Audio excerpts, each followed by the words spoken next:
কানাই।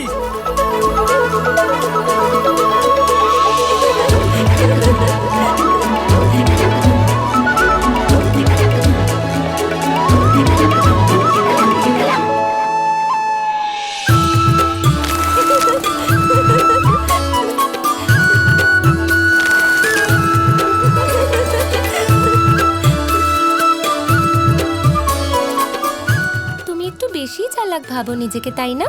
আনন্দ পেলে এবার পড়ে থাকো কাদায়।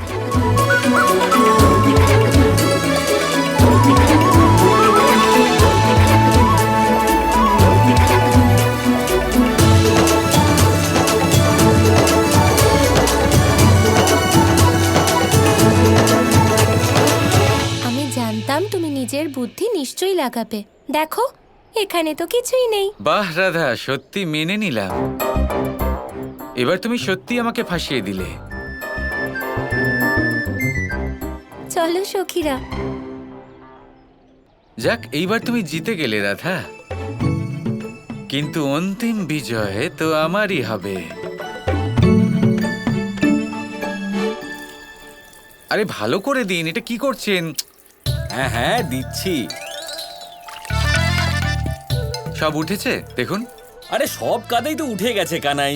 আরো জল ঢালো, আরো জল ঢালো। এখনো গায়ের রং শ্যামলাই দেখাচ্ছে কৃষ্ণ। যতই ভালো করে স্নান করো না কেন, এমনই থাকবে। তোমার গায়ের রং তো এমনই। দাদা, জল ঢালুন এবং রাধাকে বলে দিন যে এমন ঠাট্টা যেন আমার সাথে না করে, নয়তো খুব বাজে কিছু একটা হবে। আরে কানাই, তুমি রাধার কথায় এত বিচলিত কেন হচ্ছ? আর তাছাড়া তোমার এই রঙই তো সবাইকে নিজের দিকে আকর্ষিত করে, তাই না? আরে বাজে কথা রাখুন দাদা। এই রং দেখে কেউ কেন আকর্ষিত হবে? বরং আমার রং আর রূপ দেখেই তো কৃষ্ণ আকর্ষিত হয়েছে। হ্যাঁ অবশ্যই, এই কথাটাও সত্যি। কি কি আপনি কি বললেন? এই কথা সত্যি? আপনি দুদিক থেকেই যে যা বলছে তাতেই আপনি হ্যাঁ করছেন। সত্যি কথা বলুন না। আচ্ছা আচ্ছা, ঠিক আছে ঠিক আছে, এবার আমি সত্যি কথা বলবো, সব সত্যি কথা বলবো। আর সত্যিটা হলো এই যে রাধার থেকে বেশি সুন্দর কেউ কি করে হতে পারে? হতে পারে নাকি? কত ভালো বড় দাদা হন আপনি। সবার সামনে আপনি আমার উপহাস করছেন, আমাকে অপমান করছেন। আপনার তো এটা বলা উচিত যে এখানে সবথেকে আকর্ষণীয় আমি। এ কি বলছো তুমি? এটা তো হতে পারে না কানাই।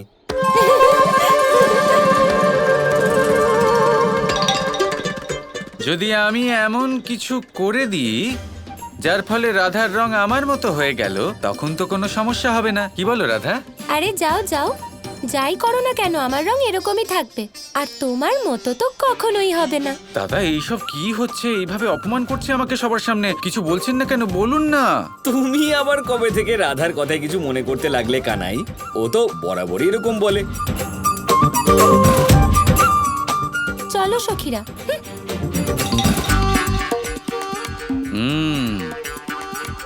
এবার তো শিক্ষা দিতেই হবে।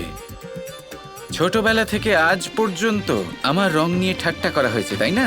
এবারের উপযুক্ত জবাব দিতেই হবে। এবার এমন রং বানাবো যে তা উঠবেই না। এ তুমি কি বলছো কানাই? দেখো, এমন কিছু করে দিও না যাতে কোনো বড় বিপদ হয়ে যায়। হ্যাঁ না দাদা, আপনি বুঝতেই পারছেন না। এবার প্রশ্ন আমাদের কোনো সমস্যায় জড়াবার নয়, বরং রাধার গায়ে রং দেবার। এবার আসবে মজা। এবার দেখুন আমি কি করি।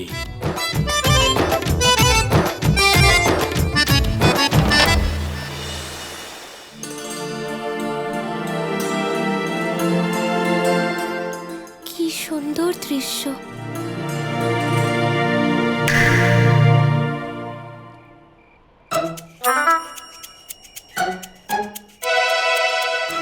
আরে বাহ, তুমি এসে গেছো। আজ প্রদীপের দোল। আজ তো আমি তোমায় রং লাগাতে পারবো না, নয়তো আজও আমারই জয় হতো। বা বাবা, কি আত্মবিশ্বাস তোমার! তা সে তুমি আমাকে রং দাও বা না দাও সেটা তোমার ব্যাপার, কিন্তু আজ আমি তোমাকে আমার মতো বানাতে এসেছি রাধা। তোমার কথা আমি বুঝলাম না কৃষ্ণ। আজ কৃষ্ণের রঙে তুমি রঙিন হতে চলেছ রাধা। আচ্ছা, আমাকেও একটু দেখাও কৃষ্ণের রং কেমন দেখতে।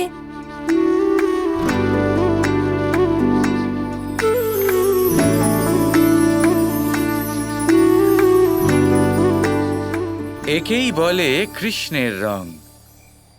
এ কি কৃষ্ণ, তুমি প্রদীপের দোলের দিন রং নিয়ে এসেছো? কেন, কি হয়েছে? দেখো, প্রদীপের দোলে রং দিতে নেই। ও, কিন্তু আমি আবার নিয়ম পালন কবে করলাম? আমার তো জন্মই হয়েছে সমস্ত নিয়ম উল্লঙ্ঘন করার জন্য। তাই আজ রাধাকে আমি রং লাগাবই। চলো আরম্ভ করা যাক।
বাহ, আনন্দ এসে গেল। এবার এই রং কখনো উঠবে না। চিরকালের জন্য কৃষ্ণের রং তোমার সাথেই থেকে যাবে রাধা। না, কখনোই নয়। এমন কোনো রং নেই যা রাধার গায়ে থেকে যাবে। আর তাছাড়া এই রঙও অন্য রঙের মতো ধোয়ার পর উঠে যাবে। তুমি দাঁড়াও, আমি এক্ষুনি মুখ ধুয়ে আসছি। দেখা যাক।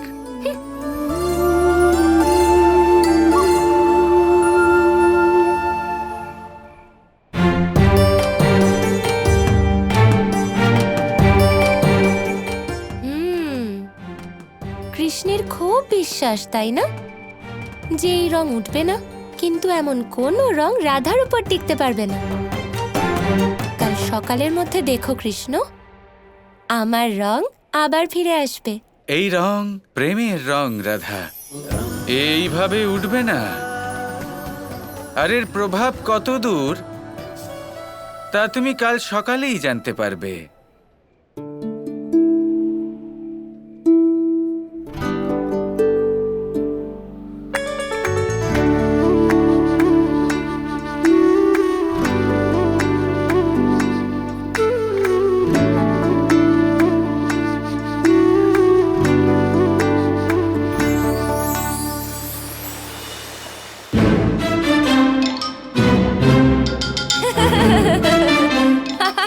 সবাই আমায় দেখে হাসছেন কেন?